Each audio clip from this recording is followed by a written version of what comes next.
আসসালামু আলাইকুম। আজকে আমি আপনাদের দেখাবো কিভাবে একটি ভিডিওকে স্মুথলি স্টেবিলাইজিং করা যায়। আমরা যখন কোনো ভিডিও করি তখন দেখা যায় সেই ভিডিওতে অনেক বেশি শেকিং থাকে, অনেক বেশি নড়াচড়া করে। তো এটাকে আমরা কিভাবে কোনো রকম এক্সট্রা অ্যাপ ছাড়াই আমাদের ফোনের ডিফল্টে থাকা অ্যাপ দিয়ে সুন্দরভাবে স্টেবিলাইজ করব, সেটাই শিখবো আজকের ভিডিওতে। তো এটার জন্য আমাদের প্রথমেই চলে যেতে হবে গুগল অ্যাপসের আন্ডারে যে গুগল ফটো নামে যে অ্যাপস আছে সেই ফটোর মধ্যে। তো এখানে যাওয়ার পর আমরা দেখতে পাবো আমাদের যে ভিডিওটা আমরা স্টেবিলাইজ করব সেই ভিডিওটা সিলেক্ট করব। তো এটা হচ্ছে সেই ভিডিও।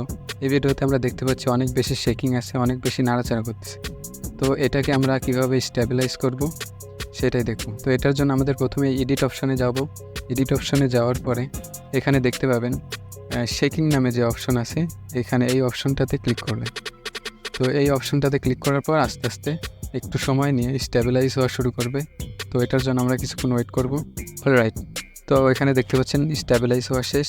এই ভিডিওতে আগের ভিডিওর তুলনায় একদম স্মুথলি স্টেবিলাইজ হয়েছে, এখানে কোনো রকম শেকিং নেই, আপনারা দেখতে পাচ্ছেন।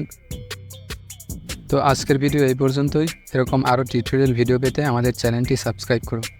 ধন্যবাদ সবাইকে।